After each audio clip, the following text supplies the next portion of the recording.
Good morning, students. Welcome again in online classes. Class 10th. Manufacturing industry chapter geo का chapter है, ये chapter number 6 वो start किया हुआ है and this is the 7th video और the 7th part of this chapter. Okay, let's start the topic. Last जो video थी उसमें हमने डिस्कस किया था minerals based industry and in this video we discuss the iron and steel industry, aluminum smelting, okay, and today we start the chemical industries. Okay, let's start the topic. Chemical industries, chemical का मतलब होता है रासायनिक जो उद्योग हैं वो कई प्रकार के होते हैं. रासायनिक उद्योग किसी प्रकार से भी बन सकते हैं, वो हम कई तरीके की चीज़ों में हम यूज़ में लाते हैं. The chemical industry in India is the fast growing and the diversifying, बहुत ज़्यादा ग्रोइंग करने वाली और बहुत जल्दी से ग्रोइंग जो है जिसका आजकल क्रेज सबसे ज़्यादा है वो इंडस्ट्री है. It contributes approximately 3% of the GDP. ये कंट्रीब्यूशन करती है लगभग 3% जीडीपी में. It is the third largest in Asia and the occupy the 12th place in the world in term of its size. इस टाइप का जो उद्योग है वो एशिया में तीसरे नंबर पे और वर्ल्ड में 12वें नंबर पे आता है जिस टाइप का ये उद्योग लगते हैं. It comprise both large and small scale, दोनों टाइप की इंडस्ट्री यहाँ लगती हैं, स्मॉल स्केल की भी और लार्ज स्केल की भी. The chemical industry is its own largest consumer because basic chemicals undergo processing to the further production and the chemical that are used in industry application and agriculture or directly for consumer market. ये बताया जा रहे हैं कि chemical industry है वो large तरीके से जो कंज्यूमर है इसका अलग अलग तरीके से लोग प्रयोग करते हैं. देखो, अगर किसी भी चीज़ को कोई अगर हम उद्योग बना रहे हैं, जैसे चमड़े का उद्योग है, उस चमड़े को साफ करने के लिए भी हमें किसी केमिकल की ज़रूरत होगी. ठीक है, अब जो एग्रो बेस्ड जो है इंडस्ट्रीज़ उसमें भी हमें उन एग्रीकल्चर को, जैसे चावल हैं उसको साफ़ करने के लिए भी केमिकल में से निकाला जाता है. ठीक है, अब जितने भी एग्रीकल्चर के प्रोडक्ट्स बनते हैं उसमें भी हम केमिकल फर्टिलाइज़र्स का यूज़ करते हैं. तो हर एक चीज़ में केमिकल्स का यूज़ होता है.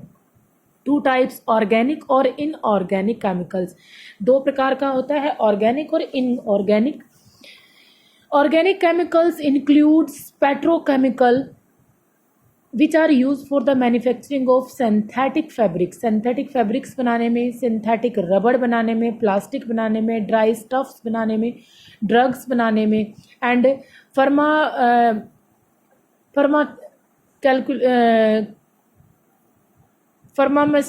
इसमें होती है दवाइयों के लिए, फार्मास्यूटिकल्स में. Organic chemicals plants are located near oil refinery और द पेट्रोकेमिकल प्लांट. ये जो ऑर्गेनिक जो केमिकल प्लांट होते हैं वो नज़दीक होते हैं तेल शोधक कारखानों के पास और पेट्रोकेमिकल प्लांट्स के आसपास. In organic chemicals includes in the acid, इसमें एसिड का यूज़ किया जाता है. Use to manufacturing fertilizer, synthetic fibre, plastic. मतलब देखो, फर्स्ट टाइप और सेकंड टाइप, 2 टाइप्स का माल हमें मिलता है जब भी मार्केट में हम जाते हैं.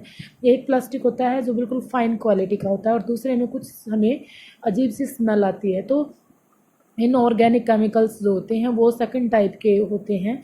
इसके अंदर एसिड का यूज़ किया जाता है, अल्कली सोडा का यूज़ किया जाता है, ऐश का यूज़ किया जाता है. Use to make the glass, soaps and detergent powders, papers and caustic soda.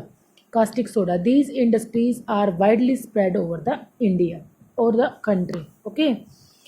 फिर है फर्टिलाइज़र इंडस्ट्री. फर्टिलाइज़र इंडस्ट्री देखो, खाद का यूज़ किया जा रहा है. The first fertiliser plant in India was set up in the Ranipet in Tamil Nadu in 1906. 1906 में यूज़ किया गया था.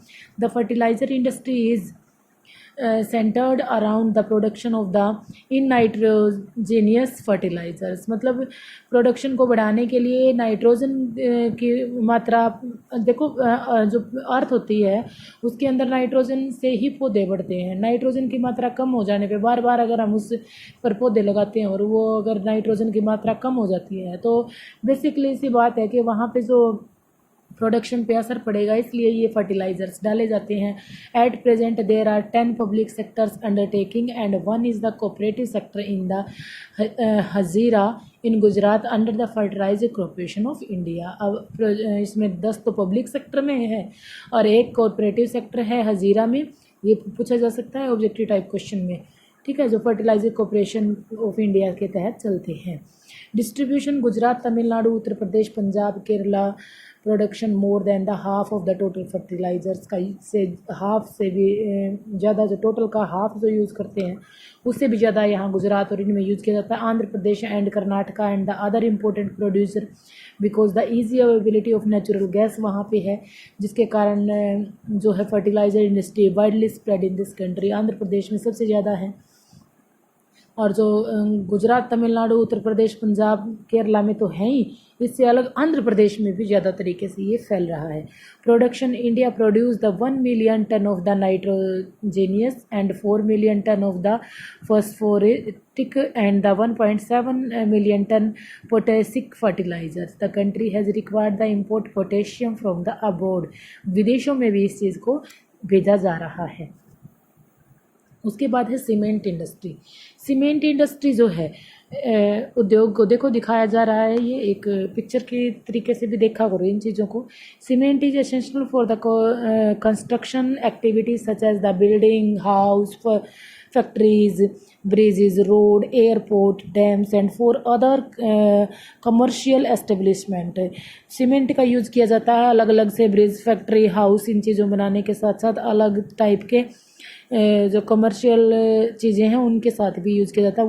वून में भी इसका बहुत ज़्यादा योगदान है। The industry require black and heavy raw material in the limestone का, सिलिकन का, एल्यूमिनियम का, जिप्सम का, इनके हैवी गुड्स की ज़रूरत होती है। कोल एंड द इलेक्ट्रॉनिक पावर के यूज किया जाता है, जिससे कि rail transport, apart from the rail transport, और इसमें इसको ट्रांसपोर्टेशन के लिए भी ज़रूरत पड़ती है। The first cement plant was set up in the Chennai in 1904 and 1906 में कौन सा प्लांट एस्टेब्लिश किया गया था? केमिकल फर्टिलाइज़र का, तमिलनाडु में। Okay, next is the automobile industry. Automobile industry का मतलब है कि छोटे छोटे जो ये गाड़ियों का काम हो रहा है और ये जो भी व्हीकल्स चलते हैं इनकी फैक्ट्रीज जो है अलग अलग तरीके से दिखाई गई है। होंडा के हैं, फोर्ड की है, निशा है, हिंदुस्तान की है, जीप की है। ये सब गाड़ियों के नाम आपको मेरे से ज़्यादा पता है इन चीज़ों की। ये सब ऑटोमोबाइल फैक्ट्रीज के अकॉर्डिंग है।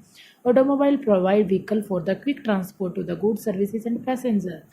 Trucks, bus, car, motorcycle, scooter, 3 wheelers and the multi utility vehicles are manufactured in India at various centers. The industry located around the Delhi, Gurgaon, Mumbai, Pune, Chennai, Kolkata, Lucknow, Indore, Hyderabad, जिसमें Jamshedpur and the Bangalore. ठीक है, यहाँ से question छोटे छोटे question आएंगे, इतने ज़्यादा इंपॉर्टेंट चीज़ें यहाँ से नहीं आएंगी। Information and technology and electronic industry, this is the most important point, क्योंकि क्वेश्चन यहाँ से हर बार बोर्ड एग्जाम में पूछा जाता है। द